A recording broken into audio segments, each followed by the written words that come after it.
today guys. So my name is Mark Renald E. Palaylay from B73E. So I gonna show you the 30% progress of my e-commerce prototype using Adobe XD. So first is sign in. So naglagay ako ng overstate dito sa sign in with Shopee email. So pinindot natin to is punta sa homepage. So ang nilagay ko dito is vertical, then sa email, then nilagyan ko din to ng vertical para may scroll.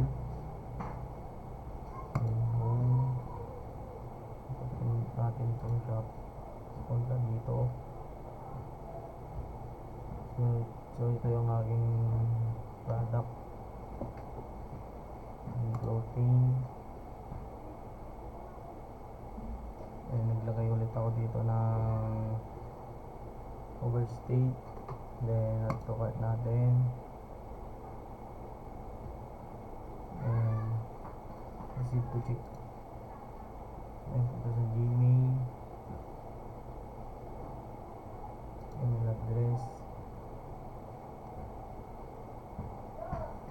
So initin natin yung address. So ito doon, and sa orders,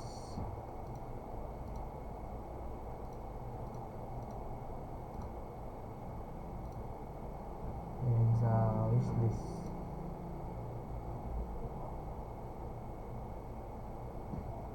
So naglagay ulit ako ng vertical. So ito yung aking wishlist, then notification. So track your ticket into the ticket, then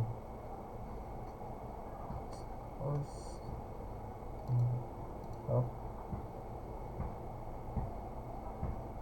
Naglagay ulit ako ng vertical, then home,